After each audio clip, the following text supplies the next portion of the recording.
Hey, it's Matt Pinfield and Leslie Fram, and we're sitting with the one and only Dave Matthews, and we're here to talk about the brand new album. It's called Big Whiskey and the Grugrux King. Dave, it's great to see you again, Very man. good to see you. It's been a little while, but it's good. I was excited to know I was going to get with you all. But yeah, we were just. It was nice. It's been a while. Wasn't the last time that you and I were together in Charlottesville in the real estate office? Yeah. At rehearsals. Yeah, Was that the last time? Yeah, it wasn't the last time. We ran into each other one other time at your show. I came to see you play. Yeah, but you remember that was right before that Giant Stadium show. You were rehearsing the whole show.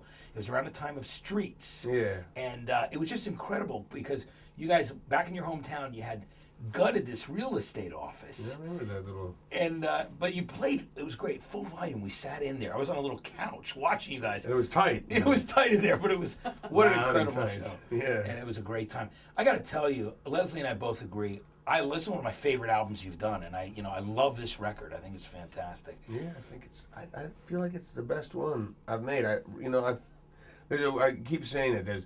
We made those first three records with Steve Lillywhite, and I think each one sort of got a little better. I think Before These Crowded Streets was really the band at its best, although we were right, sort of hanging off the cliff, at least in the studio. And in the years that followed, I think we made some good records. I think Every Day was a good record. I think Stand Up was a good record. But in a weird way, they were kind of like, I would have felt better if Every Day was if it said Every Day featuring the Dave Matthews Band and Glenn Ballard, Yeah. because I think it would have been more accurate. And I think Stand Up would have, and not to take anything away from it, should have been called Dave Matthews Band featuring Mark Batson, because it just was a sound like combined working together, and we really did. It was a lot of Mark Batson that is on the record, and he's an amazing musician and a songwriter.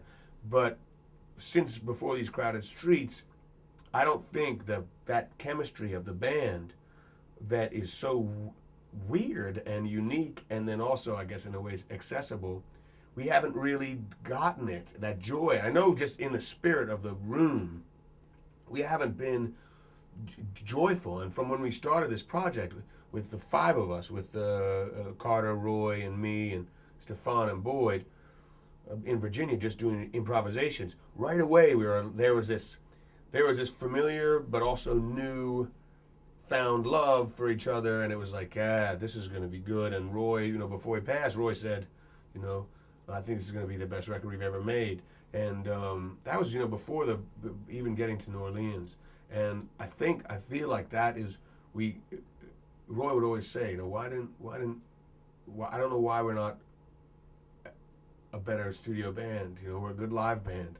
We should be at least as good in the studio. And I think we managed. I think we made a great record. I'm really, really happy about it. It's sort of like the fourth one. It does. It feels like a band. It feels like a true band record. Yeah. They rehearsed. Of course, you were like reminding you of the days when you were rehearsing and writing in your mom's basement back in the early days, right? Yeah. So, and we did some of this record. We started in Charlottesville. We got a nice space there, but then we moved out to a place, Stone Gossard of the Pearl Jam. He has a place that I did my solo record in Seattle, and it's like a little warehouse, and it's got this tiny little control room and a kitchen, and the band all got there. That's when we sort of constructed the majority of the song arrangements, and that was reminiscent of it. Us all sitting in this tight little room and falling asleep from boredom and shouting over each other from excitement. Just making this record, and that feeling hadn't been in the room. Maybe never had been in the room the way it was over there in Seattle. And Rob Cavallo had a really big part, who produced it, obviously, had a really big role in making the space for us to do that. I know possible. you had said in an interview that you guys talked a lot about Earth, Wind, and Fire. Yeah, they came up just because I know, Carter and Roy and I know at least from conversations, the three of us are really big fans of Earth, Wind, and Fire. And, that was one of the things when I first talked to Cavallo, we were just talking about music. I knew he had quite a resume, but we were just talking about music, and that's what I read. I didn't fall in love with his resume. Although I like it fine, I fell in love with him because he's like a kid when he talks about music, and he said, I grew up around Earth, Wind, and Fire, and you guys, and I was like, whoa, yeah, it's like right on. You nailed it there, buddy. We love, we love that, and I think elements of that came out in this record, of our excitement about that. But Rob was really, he was excited to be in the room with us, and he knew when to like kick us in the ass, but he also he could magically get out of the way. He could also say, play the guitar again on a different sound. He is insane with guitar sounds. Yeah. That guy's bananas. Yeah, he gets great guitar sounds and He great has had vocal a sounds, yeah, too. oh yeah, sure. I was free with and Doug McKean, who's the engineer, also. They let me. I had so much fun singing because they let me just. I was also inside of me. I was like, I'm gonna just have a blast. This is the first record that I did a lot of my vocal takes were like. Yeah, That's in a lot of them. It feels, you can feel the urgency of that. You can feel it. We even practiced one. In Funny. I did this silly. I was doing an overdub, and I was just having a blast.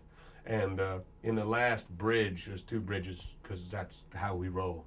But at the last one, I was fooling around and I was going Bosty Dirty Peter Rounder Dang Feeding, doing like noises, and the engineer's like, I like that a lot. That sounds good. So he put it in. He put it in the record, but then we liked it so much on the record that now Carter and Rashawn have learned my sort of bizarre, weird, speaking in tongues without a god kind of noises, and then they do it in harmony. I've got to hear that it's live. pretty funny That's live. great. It's per dang, Cena. Per dang.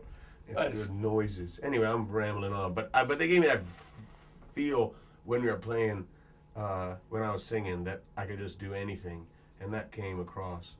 He is insane for guitar sounds, though. Yeah, Rob's an incredible producer. He makes somebody play the same thing. No, let's put the big orange, plug the something into the big orange with the take that thing and put it over there. Get that thing over, get that guitar and put it into that one, and there's mountains of amps and mountains of guitars. I was like, really? Are we really gonna play this game? Yeah. This game of find the guitar and the amp that love each other for this half a bar? Yeah. Because it's gonna make me go bananas. Yeah. But it works out in the end. Absolutely. Sorry, I'm rambling on. No, you're great, actually, Coffee. Dave. I love it. When we hang out, it's always like this with Leslie and I with you.